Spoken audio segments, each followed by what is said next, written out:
Welcome to another exciting episode of Global Game Jam and the webinar series. This is the first of a new series that we're going to be hosting. This episode is going to be focusing on supporting your Game Jam application process, bringing you some knowledge and insight in terms of how we at Global Game Jam do things, how we structure our Global Game Jam sites and our application processes, and also giving you general hints and advice and learning from people that have a huge wealth of experience with that. So here is me. I'm Richard Hebblewhite, your friendly, local, global director of programs and events here at Global Game Jam. And it's great to be here with you guys today. So what I wanted to do was start talking a little bit about where we're at and what Global Game Jam is. Global Game Jam has for many years been always thought of as a one-time thing, this big, huge event that happens once per year. And that is still the case. And that is going to be largely the focus of our topics today in terms of getting you onboarded into that process. But actually, what a lot of people don't realize is that we are an all year round organization, and we have a host of awesome events and initiatives that take place throughout the year. We actually have a bunch of really amazing headline sponsors. For example, we've got Xsola, Games for Change, and we've just recently announced, you may have seen it, a new partnership also with Epic Games. And all of these partnership programs have a whole range of benefits and outcomes involved. And they're a huge benefit to the games communities, and we'll be talking in subsequent weeks and episodes about how you can get involved with those different things. So to help me talk a little bit about Global Game Jam business, we've got some brilliant guests that are going to be joining us today, and all of them are very, very experienced. And as if by magic, ta-da, here they are. Yay. How are you doing? Thomas. Yeah, I'm Hello. great. How are you? It's good to see you guys. Long time no see. Yeah. So here we've got Sandro Goncalves and we got Thomas Carnice. Carnice? What am I Canice. saying? Yeah. Yeah, Carnice. See, this is one of my superpowers. One of my superpowers is completely destroying people's names when I say them. So I apologize in advance for all of my guests in the future. When I do it to you, please excuse me.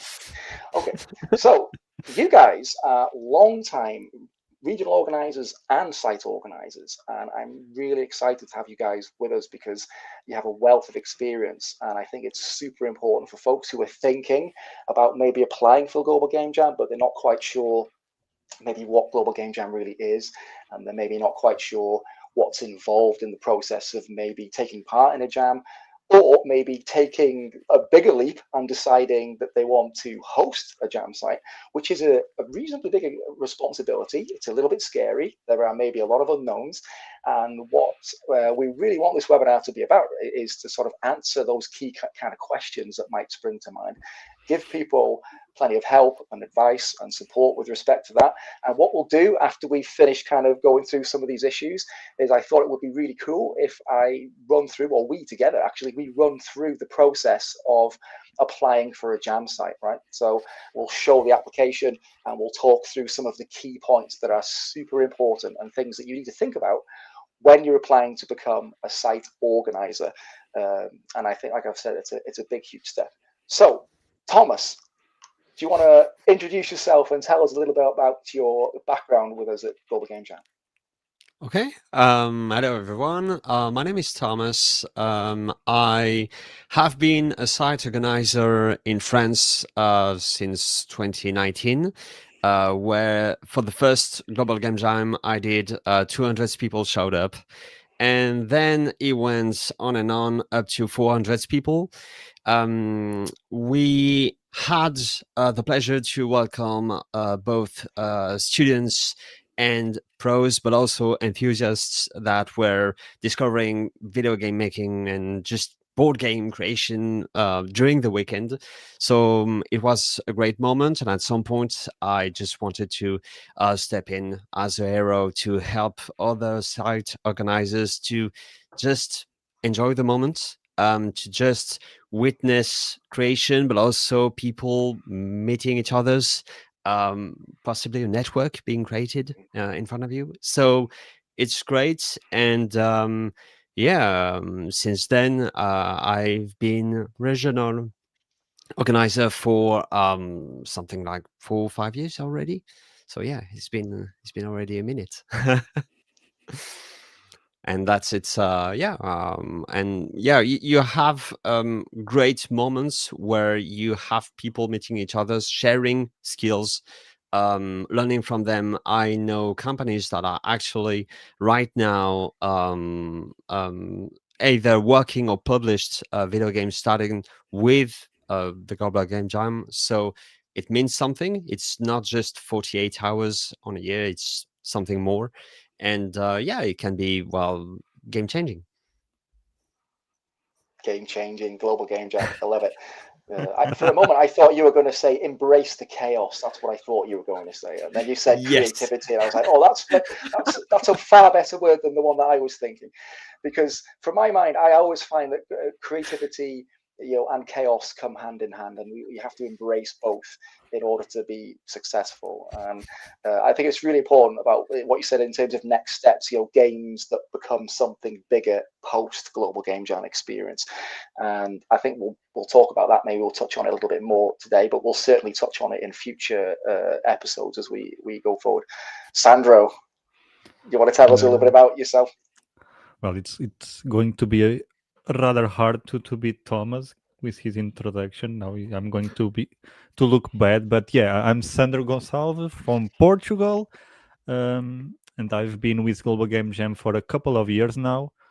Not, I can't say precisely how many because lockdown has a way to blur the years throughout. But yeah, I've been a regional organizer for Portugal for the past 2 years, and currently leveled up, I guess, to global regional organizer coordinator for this edition. Before that, I was a site organizer in my university, and before that, still just a regular jammer, uh, going through the creative chaos Richard just mentioned, the sleeping on the place, sometimes even helping the site organizers because nobody wanted to stay asleep in there. So I kind of volunteered to at least be the one opening and closing doors, I guess. But it has been indeed a couple of hot minutes, learning, experimenting, uh, failing as well. Kind of important to fail now and then get back on the horse and keep riding. Um, and yeah. Outstanding. There's something to be said about failure, and actually, one of the core messages of Global Game Jam is that because it's an annual event, the main jam, our main jam event, it's the kind of thing that people come back to year in, year out, and it's that chance to kind of have a go at doing something different that you might not normally do. And you know what? It might be a complete disaster, but it might be an amazing success. But that's really not important. What is important is the journey, that little short journey that you have, and the potential for all these creative endeavors that exist in that moment in time, with all the people that you just meet at that time as well.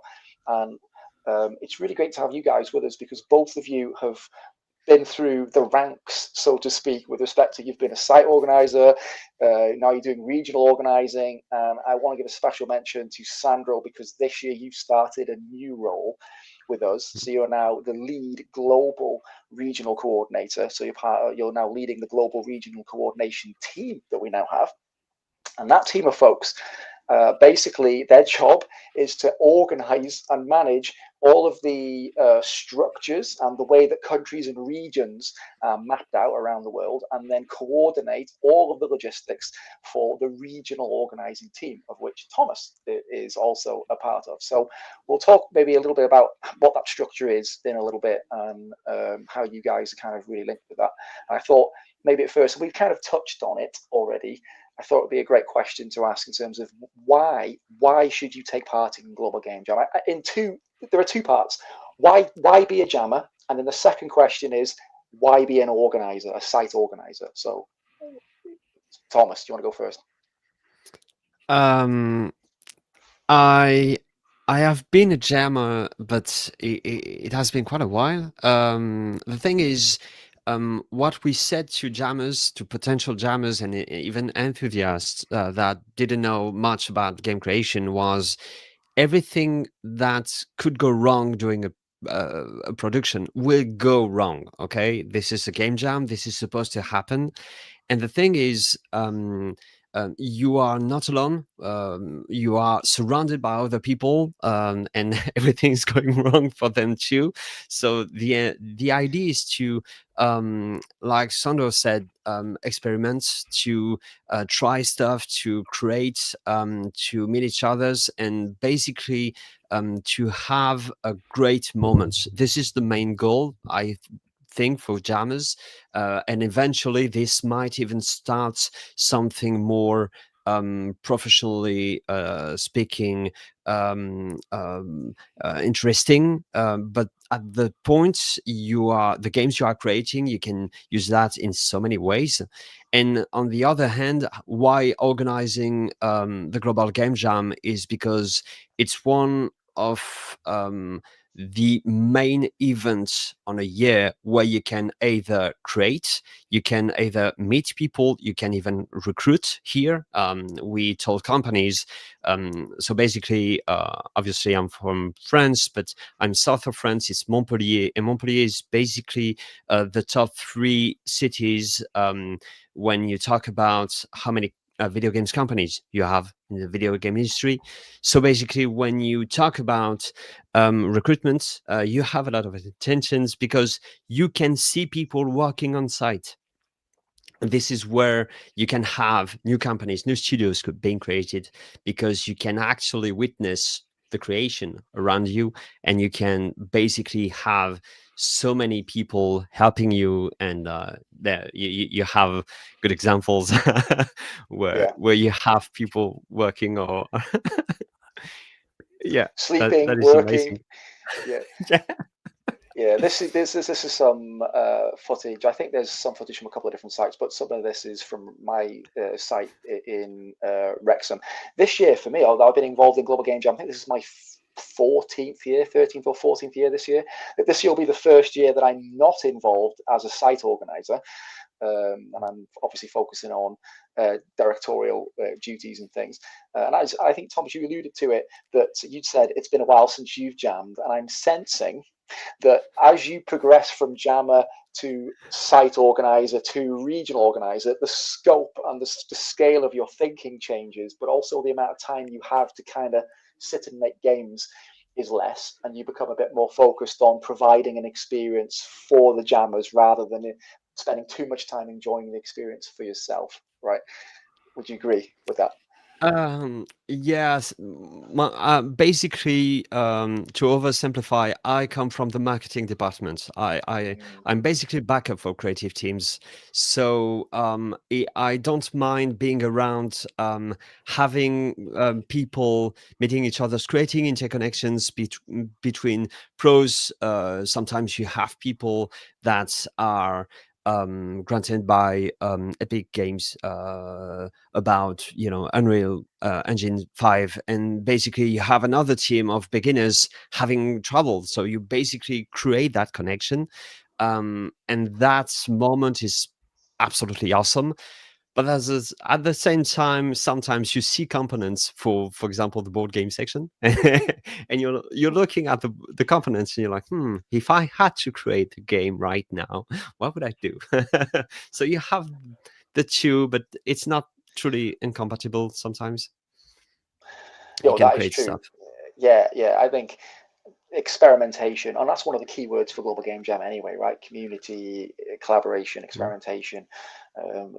For me, community is the biggest key word, and I would say, just from what you're saying, you get the sense that Global Game Jam does and has had a genuine, a tangible impact on your, not just your immediate community like the university or the institute that you run from, but also the wider games community, because it provides this focal point, doesn't it, for everybody to come together. So there's an absolute impact there that you can really measure, and if you continue that through the future from year to year, you've got some, you can create and develop an industry, almost an indie games industry.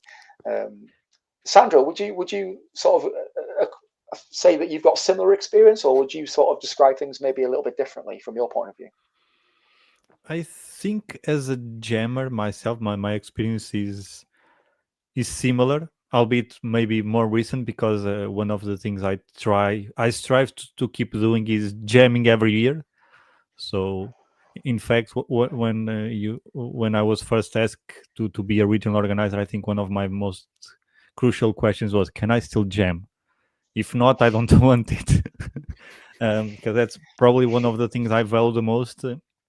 To the point that I am now trying to go to other jam sites every year now and then to just meet more people and in a way more contacts, more fun, new skills, new techniques from other people and so forth. um but on the organizer side, I guess it's different, but again, different regions. So I'd say if I was, for example, on Lisbon or Porto or some of the biggest cities in Portugal, I'd probably be much closer to the experience that Thomas has. um in my case, as a site organizer, I didn't have much the experience, for example, having companies joining us. Albeit I did jam once with a guy that had a game company, but albeit he only jammed for 1 year, and was like that very first year the company existed as well. So other than that, there haven't been many companies, I guess, joining, but there have been people meeting and eventually saying, "Hey, we did a great game or a cool game. Let's continue making the game," and eventually it becomes a company, and so forth, or meeting other people eventually, and then deciding, yeah, but let's create a company. It's actually viable, I guess, to create it and develop it. And so in a way, both as a jammer and as a site organizer, you get to see things, not just the games and being created, but friendships, and companies and success as well, and even learning, I guess, because I think one of the very first things I read about a global game jam, or rather a game jam, was learn. Are you a 3D artist? I am. Then how about you do programming these ones? I know you wanted to learn to program and you never had the time. So maybe why don't you try and struggle 48 hours of trying to program? Worst case scenario, the game doesn't work and nobody's going to be mad. Albeit if you do it in a company and things don't work, probably someone's going to be very mad about it.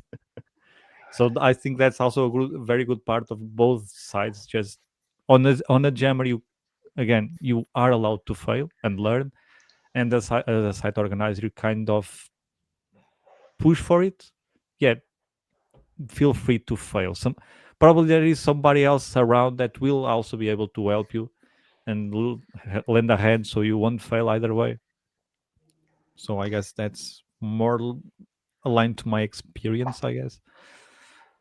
No, it makes perfect sense, and I think your experience when you compare, what Thomas was saying, I think it's a great example of how the jam, the concept of global game jam itself, and these impacts that you see vary across region to region, with cultural differences, but more importantly, I think with the level of development of the games industry in those respective regions, right? Because there are some countries which have very huge and very famous large game industries with big famous games companies there, and there are other countries where it's still progressing. There are maybe lots of micro studios, maybe some middle tier companies, but maybe not so much in the AAA category. But still, you have this thriving community of developers, and the game jam is equally meaningful for all of those communities, regardless of that development. But what you see is the kind of people that attend and the kind of networking that takes place might vary a little bit depending on where you're at on that scale. So, for example, at some of the sites I worked at, Wrexham being a great example, we quite often had games companies that would come. We used to offer it as what we would call an IP booster event as well. So we'd invite indie studios to use the game jam as a method of like generating some new IP for themselves and then taking that forward and doing something else with it afterwards. But not everybody has access to lots of games companies on their doorstep. So the other method of thinking then is to say, well, how can we use and leverage the game jam experience to help start that journey. And I think, Sandra, what you were saying sort of echoes that really brilliantly well, when you've got this idea where actually you've got people aspiring to become companies and to make games, to put them out there, and it then sows the seeds of what will eventually, hopefully, become a thriving indie games community. And without the thriving indie games community on the foundation, you can't really have a big AAA gigantic games industry, because all of these things are interrelated. So it's very much an ecosystemic thing.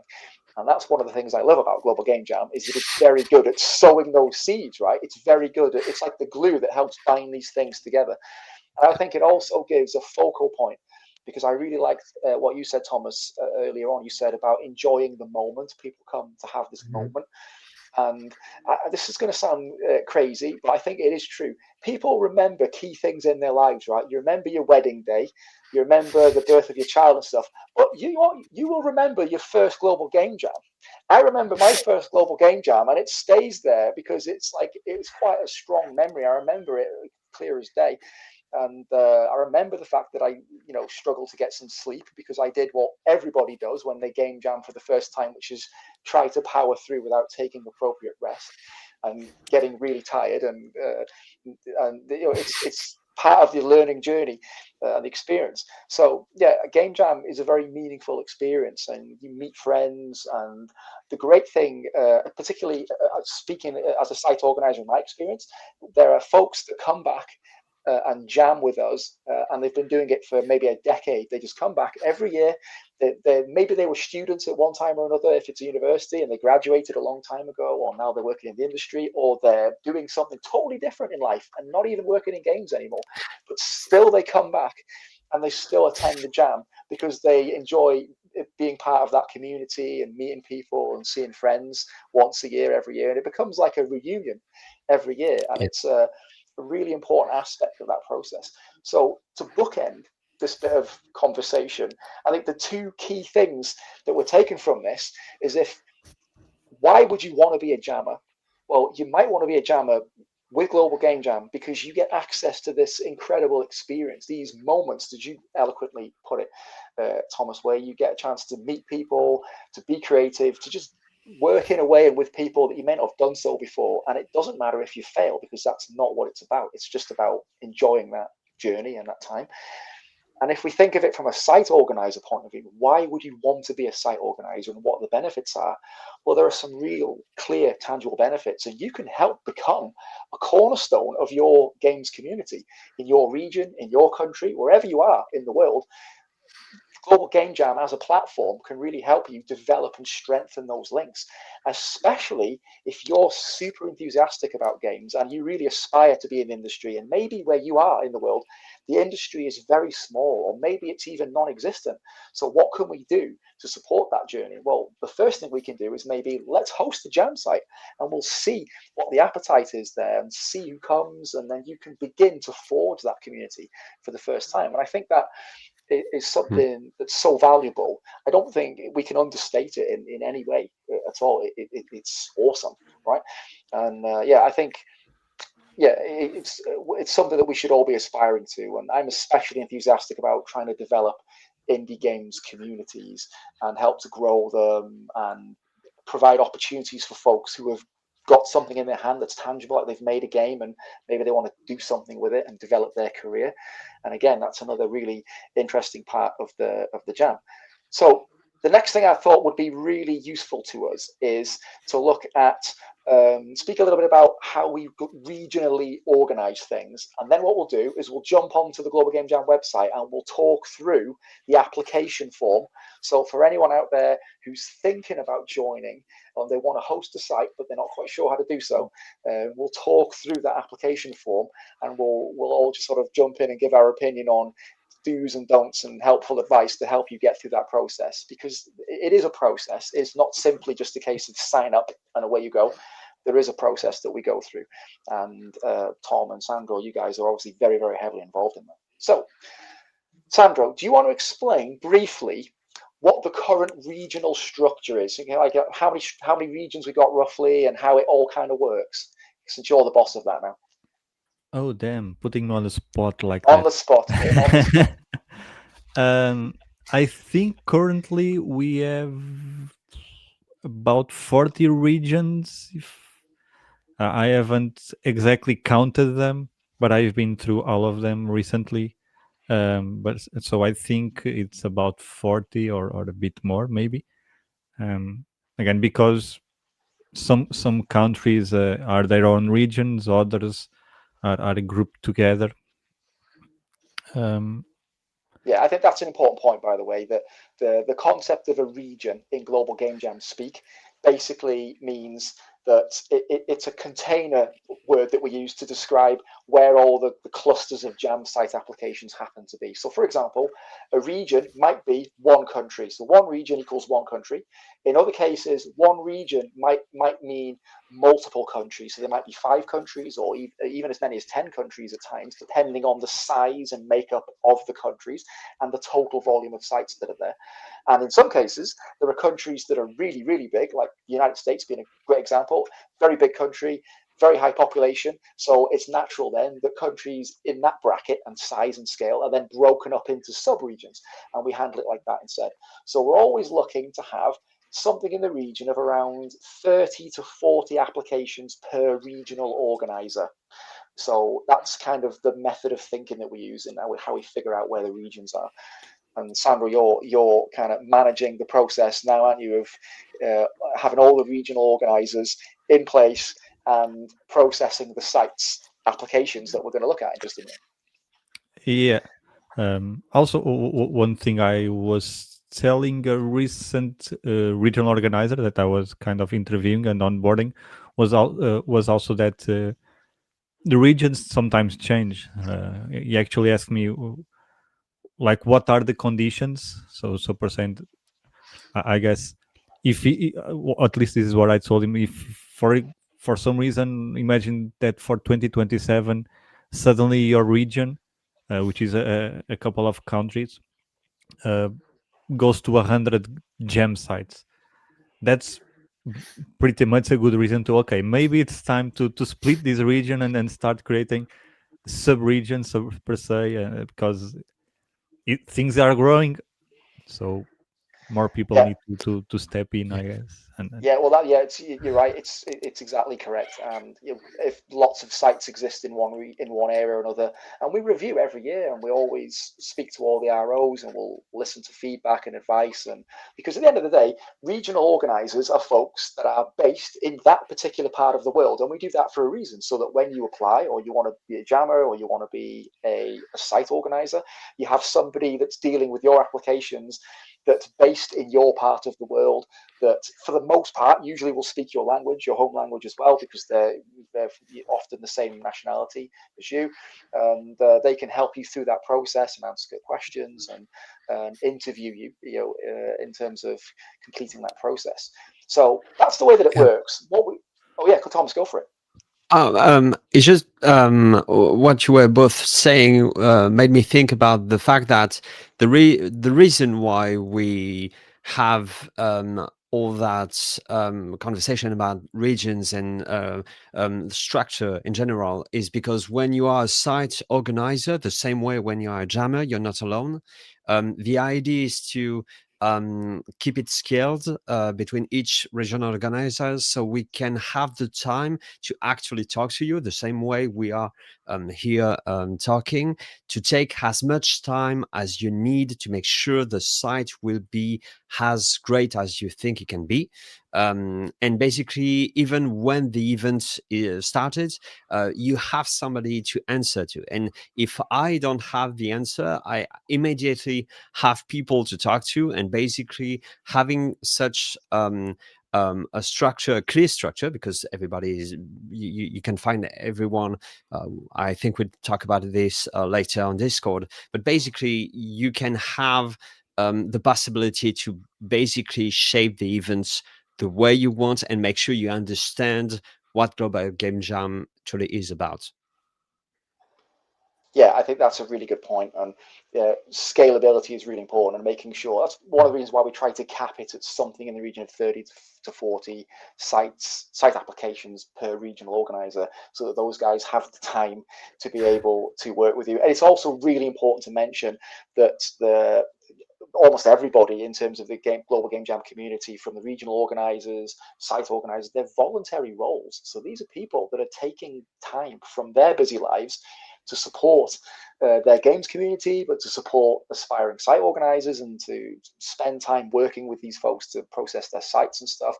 And I've been a big advocate and supporter of their work since the beginning of time, on the basis that without the regional organizing team, we are not able to do what we do as Global Game Jam. The show cannot go on without our regional organizing team, because we need those folks to help process our applications, and they are the sort of lifeblood that really drives our system. So we have this regional organizer layer, and it's these guys that process applications. So what I think we could do, which I think would be really cool, is if we have a look at the Global Game Jam site itself, and we'll talk through a little bit in terms of how to apply and what the application form looks like. So if you navigate to our Global Game Jam website, the first thing you're going to want to do, because you can see that I'm already logged in, but what you're going to need to do is, if you don't already have an account with us, a user account, you'll need to create one. And what will happen is you'll create an account, and it will ask you to provide an email address and a username. And once you've submitted that, you'll receive an email from our central site, and that will ask you to then log in, and it'll ask you to create a password when you do so. And then that username that you started with and the new password you create will then form the basis for you to log in each time you come back to our Global Game Jam website. So once you're registered as a user and you're in, like I am right now, you'll notice we've got our website, and you can see all the news, and you can see all the key dates and things that are there as well. The most important thing we're seeing here are these two buttons that appear at the top. So first one is asking us, do we want to host a jam site? And the second one is asking us, do we want to participate in a jam, which basically means you want to not host a site, but you want to join as a jammer somebody else's site. Now, for now, you'll notice that this button for joining a site is ghosted out. It's grayed out. It's not available. And that is because jammer registrations are not yet available, and they do not open until the beginning of December. Right now, our focus, our mission is to work on helping everybody who wants to host a site. And so we're processing all the applications from around the world. And just so you're aware, we opened it on Monday just gone, and we're already, I think, more than 120 sites globally already in the queue waiting to be processed. And many of them have been processed. And I've seen some questions online from folks around the world asking, how can I find a site in my area? Or how do I know when there's a site going to be? Or I've looked on the map and there's no sites in my area yet. What do I do? My immediate answer would be wait a little bit until the jam site window opens in December, because at that point, a good few of the site applications that are currently in our system waiting to be processed will be live, and you will slowly see the map begin to unfold and become populated as you go. So come December time, there'll be a much greater range of sites in your area. And as we get a little bit further into that month, if there are still no sites in your area and you're wondering what you can do, well, then you might feel like you maybe want to host a jam site, or we can talk a little bit more about in a subsequent episode about how you can get involved in jam sites that are maybe in another country or not in your region, which is also a perfectly valid way of jamming. So to get back to this, let's see, we want to host a jam site. So if you click on it like this, the first thing the site's going to do is we're going to need to make sure that we have the most up-to-date details for you. So if you've just created your account in order to create a site, then most likely it's going to be totally up to date, which is great. Okay, but obviously if you've not logged in, because sometimes we have guys that come back, site organizers that have come back year after year after year, I would ask you guys, if possible, to always come back and make sure that we always have the latest and most up-to-date information for you, especially your email address and your contact details, so that we're able to reach out to you and make sure you've got all the latest information that you need, especially things concerning all of the cool programs that we're running this year, you know, the sponsored events, our partner jams, our partner initiatives and events. There are competitions and prizes and a whole range of things. So it's really important to us that we're able to communicate those opportunities to you so you don't miss out, basically. So what you need to do is just make sure that everything we have is up to date. And this, of course, is a special account that we've created just to give you a demonstration for today. So this is hello, Mr. Site Organizer. And we're going to say, yes, my details are correct.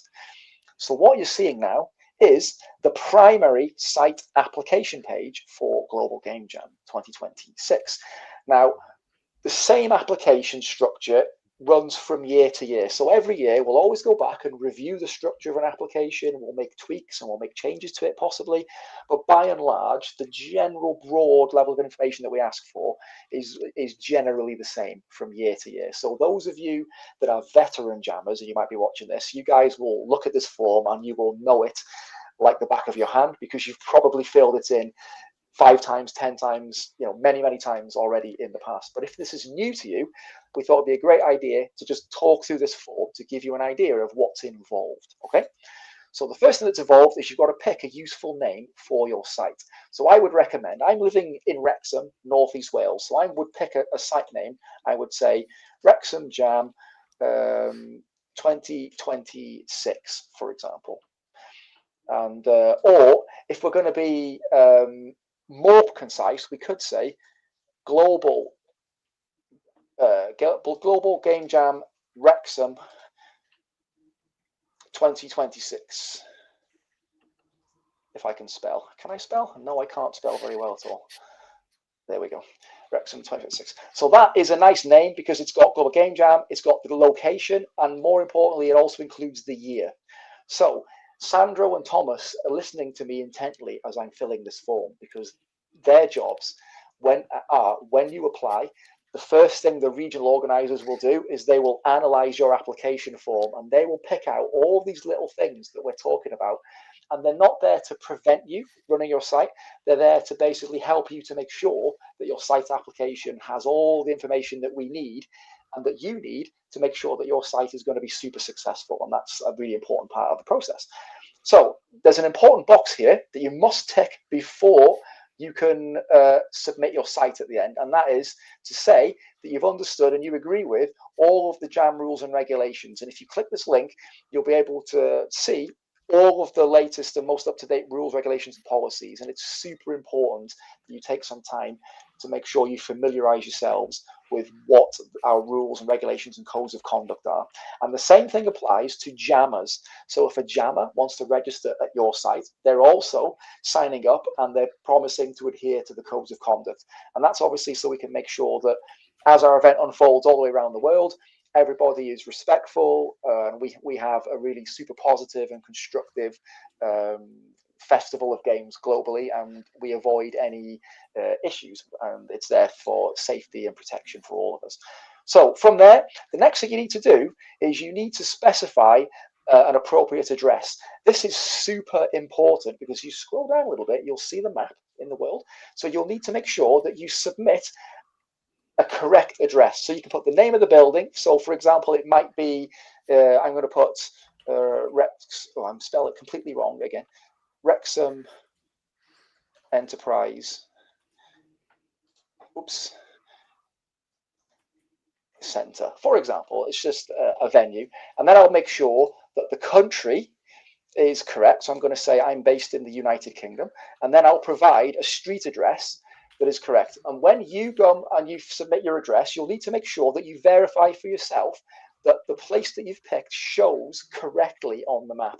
It's super important that we have the location correct, because our system judges which regional organizer to send your application to based on the location that the application was made in. So if you're obviously in the African continent somewhere, then you'll have a bunch of regional organizers that are responsible for different parts of that region, for those regions, I should say. And we've got Latin America, different parts there. We've got many, many regions in Europe, across Asia, across the whole world.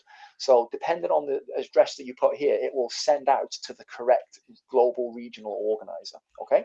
So when you've got that done, which is the easy part, the next stage is to basically select who your jam site audience is. And you'll notice there are 2 choices.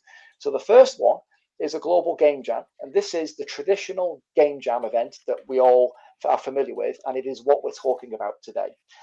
And you'll also notice there's a second option, which is for Global Game Jam Next.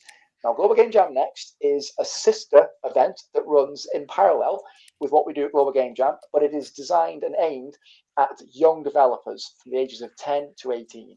And in subsequent weeks, we're going to run some sessions, some webinars like this, and we're going to focus specifically on all the brilliant things to do with Global Game Jam Next and what the applications for that are like, and the ecosystem for Global Game Jam Next. So if you're based in a high school, or you work with young people, you work in a youth center or youth and community clubs, or you're involved in young adult education in any way, shape, or form, then Global Game Jam Next might be something that might be more appropriate for you guys. So if you're interested in hosting an event and getting involved with that, we'll be talking about it in subsequent weeks.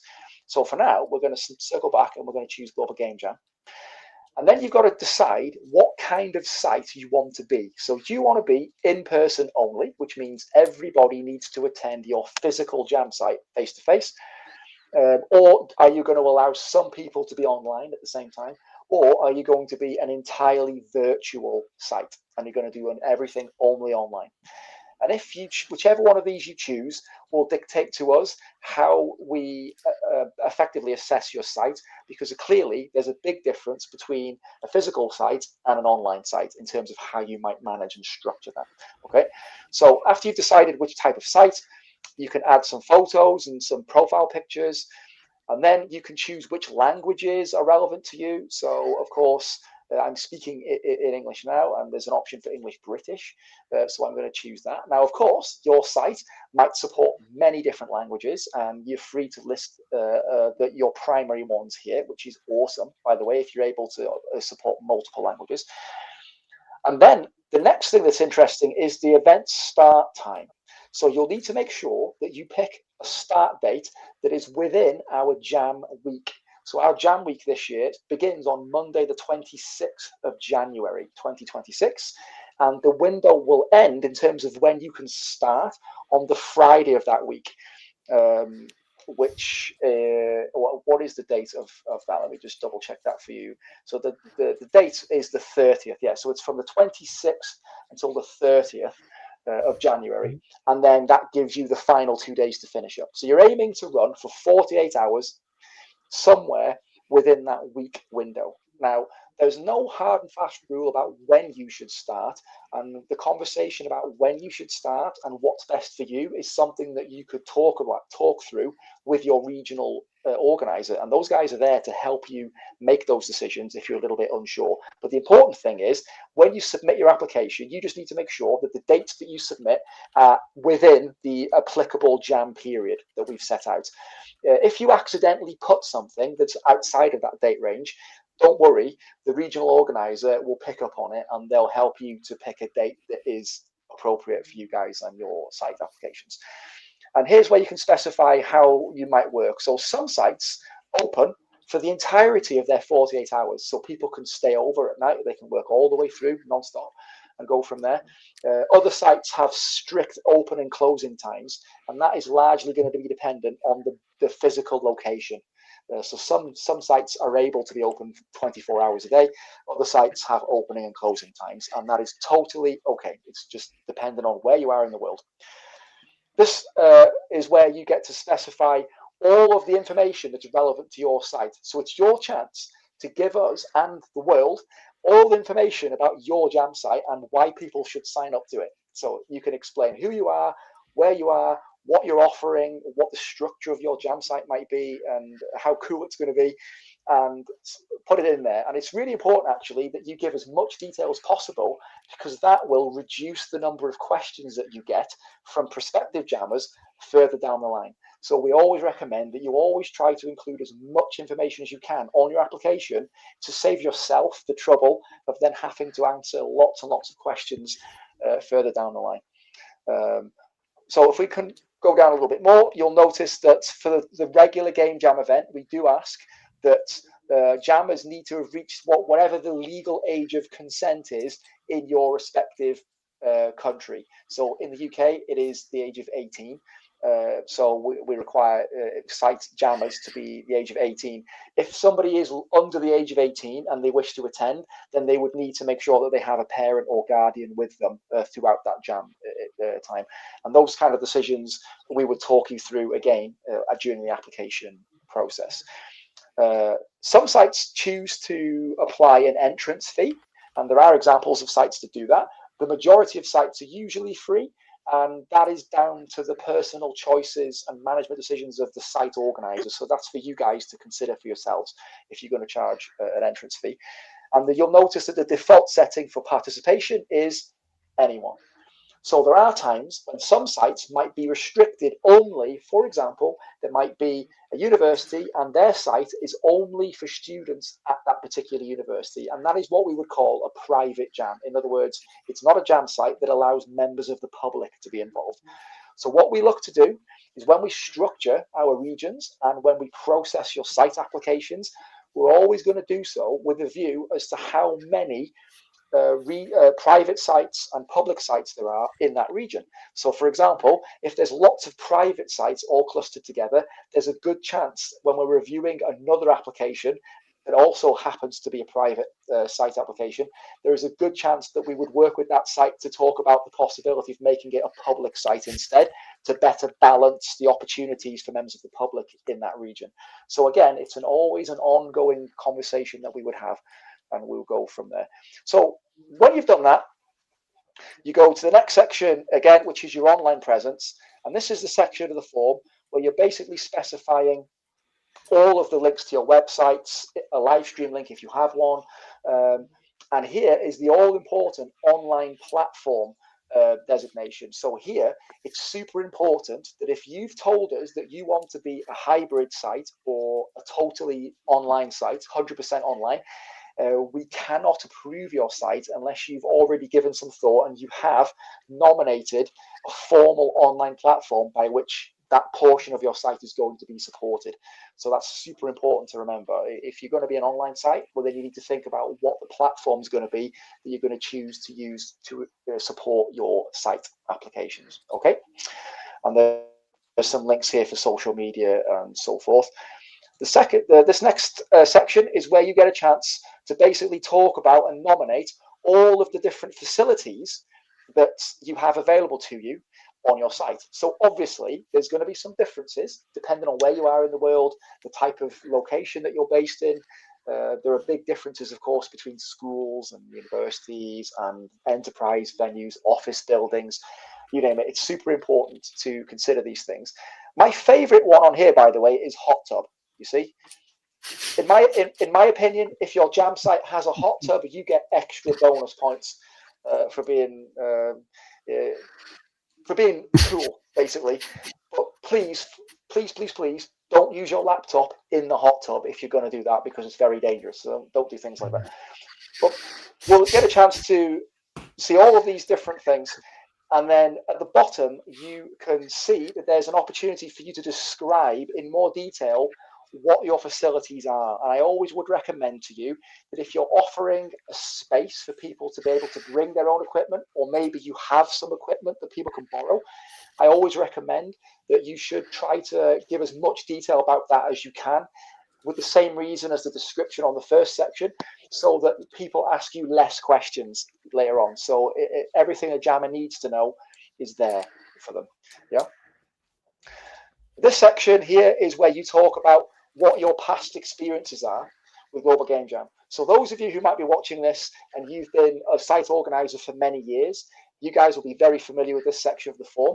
And if you're a veteran and you've done it 10 times or more, then I would ask you, please make sure that you tell us just how brilliant you are.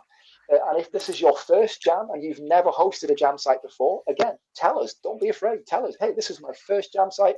I'm super excited and I'm willing to learn, because this will help our regional organizers to plan their interviews with you, so that when they meet you for the first time, and if you're a first-time site organizer, they'll be able to talk you through and help train you on all the things that you need to know to run a successful jam site. And if you're a veteran site organizer, the interview will be more focused on plans and strategies, news and opportunities for the year, less so training, because you guys have been there a few times before. And then the last one, which is super important, is where our operational tab, which is where you specify roughly what you think is the maximum capacity of your jam site. This will help us to figure out whether we feel that you have enough resource in place to actually execute the jam that you're planning, and we can help you with advice and tips and possibly even resources here and there to help you do that. So in addition to these things, we also have a whole series of key guideline documents. So there's a site organizer document that you can use, and you can read through that, and it will give you all the information that you need. And we have a whole range of training manuals that we'll provide to you and link to you. So once you become a site organizer, you'll be given an opportunity to access all of this information. And our regional organizers will then, of course, talk you through all of these things.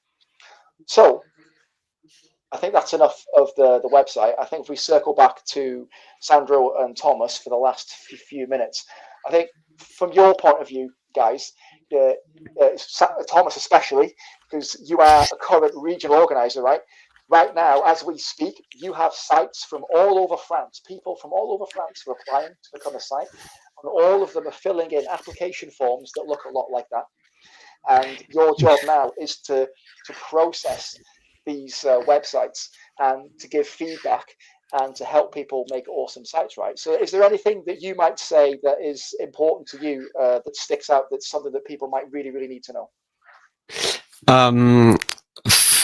If you put as much information as you want and can, the greatest thing about having a jam site with a lot of information is you could have people joining you based on what they see, and not everybody is comfortable in asking questions, in contacting you. And sometimes, for example, quiet places, the idea that not everybody can stand the noise, can stand working with a lot of people around, but they like to be part of the event.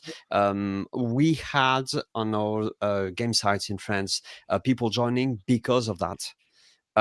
You have some designers, they love the idea of having a specific room. So if you have in the place you're organizing in some very small rooms, you might have some designers coming and working in that. And basically, the more you tell us, the more we can adapt. And maybe even it's not necessarily about all approval, but it's sometimes about giving advices, and sometimes giving us ideas like, oh, I saw you had that. You know what you could do, because there is this site last year who did this. And basically you can share ideas and you can create interactions with different game sites. So it can be quite awesome. Yeah, that's a really good idea. It's awesome. So what happens is the application is sent. You'll be contacted by, so if you're in France, you'll be contacted by Thomas. And if you're in central Brazil, you'll be contacted by Victor, who's just joined us, who's also involved in running a huge event in Brazil at the moment as well, and he's super busy. And Sandro, who's coordinating all of these things together. So then, for example, Thomas will reach out to you. He'll arrange a suitable appointment. You guys will meet up, and he'll talk through your application with you, not with a view to trying to prevent it or to deny it. It's more actually about constructive criticism to help you make your jam site awesome. So the question you might have in your mind is, should I create a site or should I join a site? So I think if you're interested in just sampling the game jam experience, you want to meet people, you want to be creative, you want to make some games and enjoy that cultural experience in whatever part of the world you're in, I would recommend that you first of all start by looking to see, using our website, which sites are closest to you. And if there's one that's right by you and it's a really big site, probably worth attending that and enjoying the experience, because it's a great way to get started.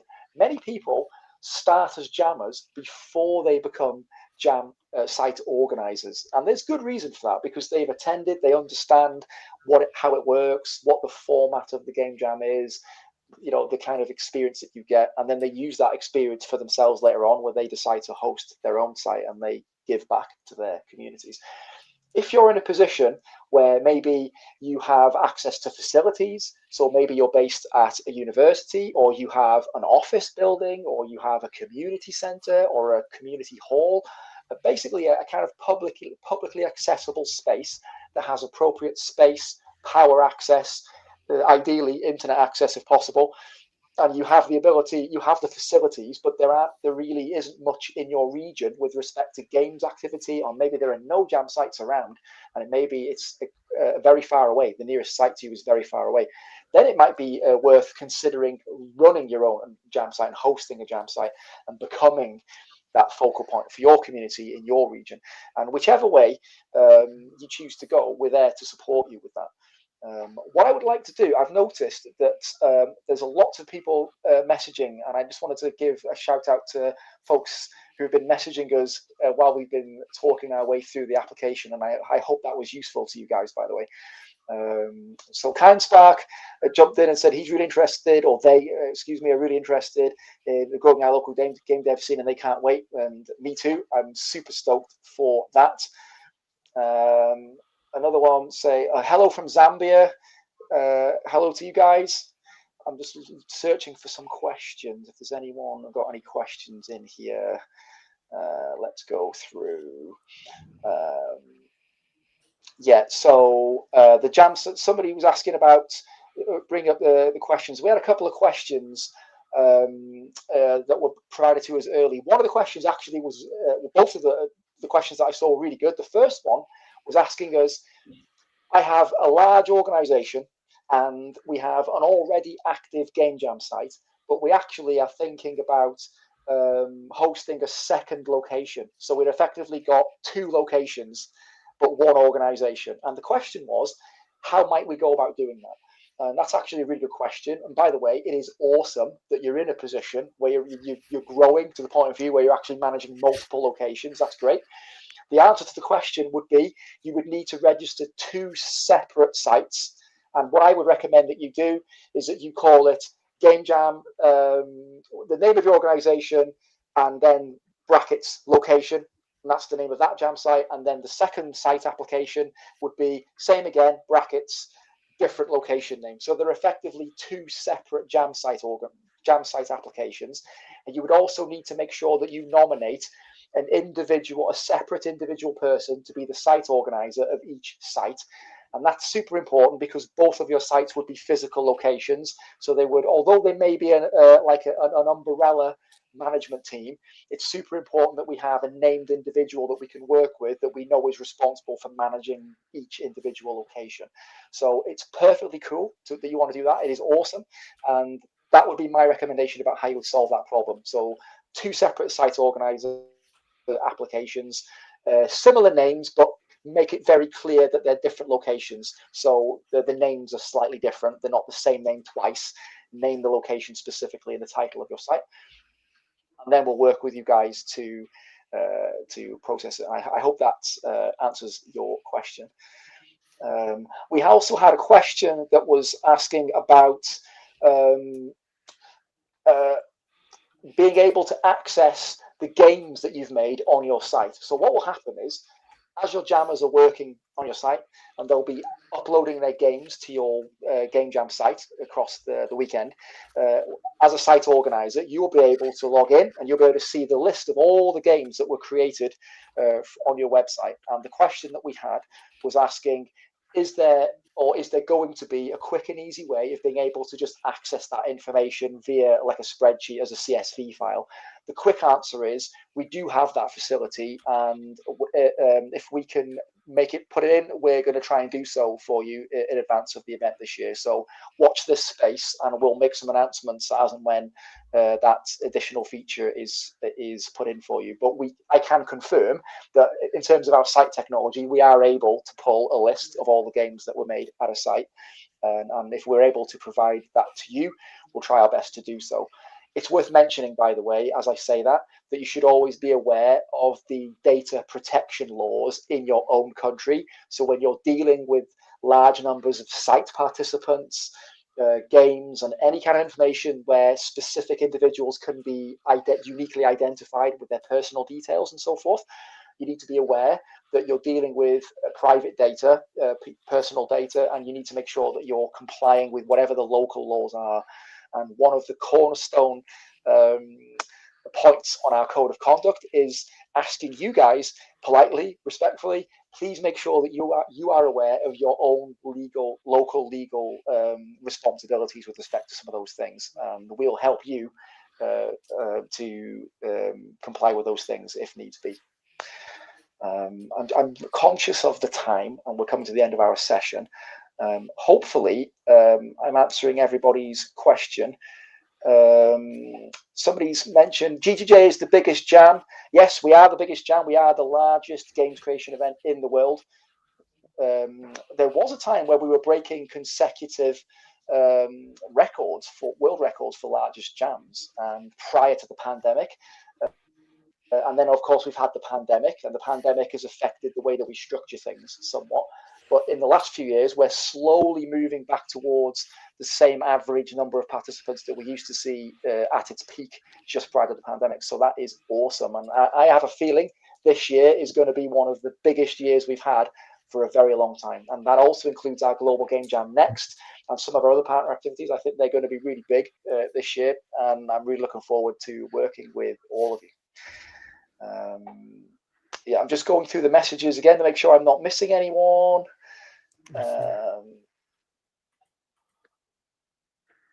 Yeah, I think with registration, yeah. So somebody's asking, is Jam site registration open now? And the answer is yes. Jam site registration opened on the 3rd of November, so it is open right now, and it will remain open until a couple of weeks before the jam itself takes place. So you have plenty of time to think about what you want to do. If you have any questions, by the way, you can reach out to us at help@globalgamejam.org, and our team will be more than happy to answer any questions that you have. So if you have missed out on this webinar, for example, and maybe we've missed your question, or maybe we didn't quite answer your question in all the things we've talked about, then let us know, contact us, and we'll be more than happy to follow up with you and discuss these things outside of this.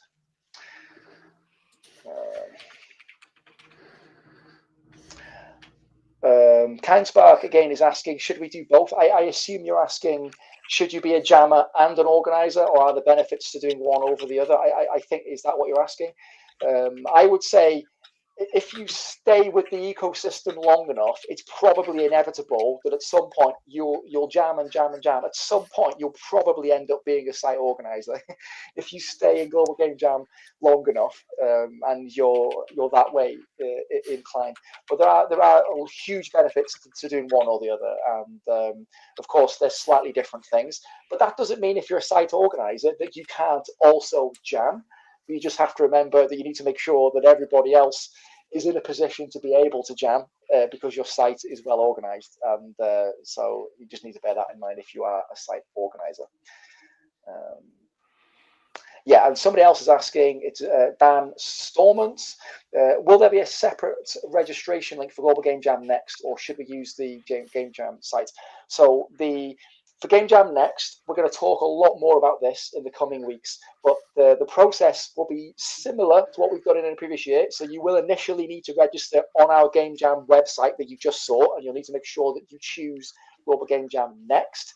And then there's a secondary part of a process which involves registration on a partner website for our partners Games for Change. But we're going to talk about that in lots more detail in subsequent weeks, and we're going to do a whole session on it. So if you're interested in Game Jam Next, watch this space, because we're going to talk lots more about that in the coming weeks.